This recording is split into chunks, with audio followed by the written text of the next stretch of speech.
What's going on, guys? Scott and Nate from Play Your Court. Today we're going to talk about a little discussed pattern that I think is going to help you win a lot more points.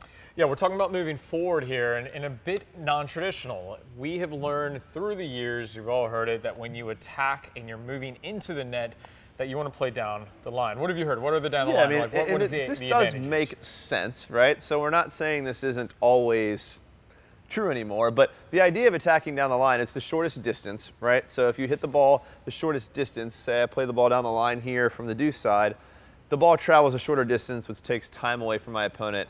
It's also typically, if done correctly, going to make it harder for them to pass you cross court, so you can kind of shadow the line. That's the benefits of hitting down the line. Now let's debunk all of that and talk about what we're doing instead. Yeah, it's still applicable, but what we want you to do is start to approaching the net with your inside-out forehand, all right? This is something that we not down the line, because inside out is cross court. Yeah, exactly. Not like the inside in, but so actually taking your forehand from the backhand side of the court and playing it to the opponent's backhand. We're using righties as the example here, lefties just reverse it. And this is something that we see happening on the tour for the last 3 years, a ton, all right? Craig O'Shaughnessy has done a lot of research on this, and our good friend Will Hamilton has an awesome product out that discusses some go-to plays, and I believe this happens to be one of them. We'll drop a link there. We wouldn't mind some affiliate commission. Yeah, there we'll you put go. a little link down in the comments section.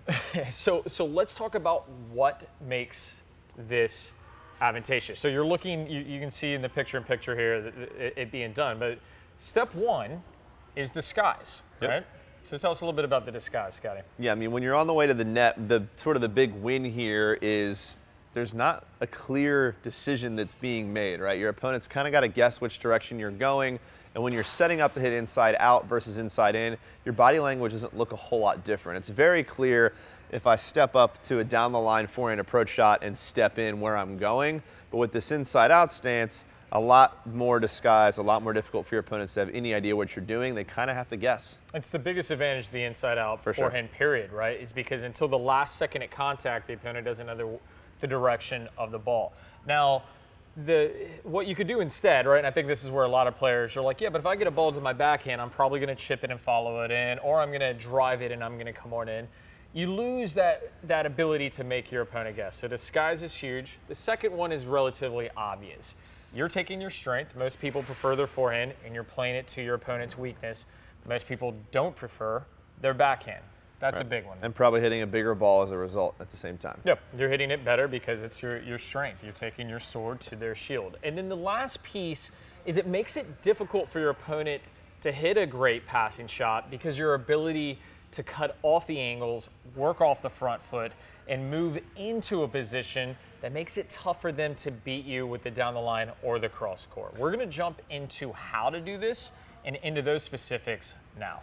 A couple key things here to make sure that you're executing this correct, and the first being is on the inside out forehand, whenever possible, play it off your front foot. All right, the reason you want to play off the front foot is that it allows you to keep the momentum forward and to the net. Now, that doesn't mean you can't play off the outside foot, meaning as a righty, my right foot. If I get a ball where maybe it's a little higher and I want to play off the right and drive through it, that's fine. I just have to make sure that the momentum doesn't pull me too far left, that I can keep going forward to use the momentum that I've created through the footwork. Now, the second thing is when you're moving in, you don't want to utilize a stop step. And yes, stop step, I'm referring to a split step. This is really important. So make sure that this is a piece that I think really messes up a lot of players is what they're doing with the split step. They've hit the ball, they've moved in, they split, and all of a sudden they're just kind of stuck in their tracks, even if they're still moving forward. Working with the Bryan brothers, they talked about how they never really had like a full split step. They kind of like shuffled in, and I think Scott coined it as sauntering, right? And they were like, that's exactly what it is. And what I'm referring to is from here, you're sauntering, right? There's no 100% like split until you're ready to make the movement. So in slow-mo, what it would look like as I've hit the ball and I'm taking these shuffle steps, as I'm ready to make the move, I get wide, and then from there, I'm making the push with the outside leg in the opposite direction that I want to go in. So if I want to cover the line from the split, I push off the left to cover the line. All right, now where you should end up when hitting this. you really want to find yourself towards the middle of the deuce box, all right, as a righty here. And the reason being is if you end up in the middle of the court, the line is just too far open. But if I can get to the middle of the deuce box, at this point, I'm only a couple steps from covering the line, and I've obviously got the middle covered as well with a pinch. Now what to do? What do you do? What volleys are you choosing? If you get a forehand volley, play it to the open court, or you can play behind them, but the open court is typically gonna be the winner. And if you get a backhand, I always like playing behind the person or even a short angle, all right? If you play the backhand down the line, remember, running forehands can be dangerous. You've got to shadow them. So if you play the backhand here, you've got to shadow where they're going, and you've got to create a new center to cut off the ball. And if you get a lob, fantastic, because I'm hoping you like your overhead and you can put it away. All right, guys, so remember, the opportunity to hit the ball inside out as you come to the net is not off limits. I know a lot of us are coached. You've got to hit the short distance down the line.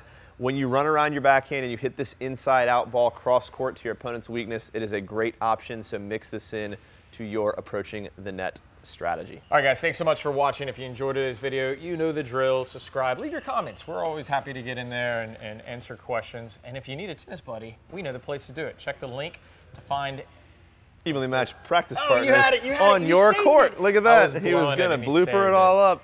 Thanks, guys. See you guys next time.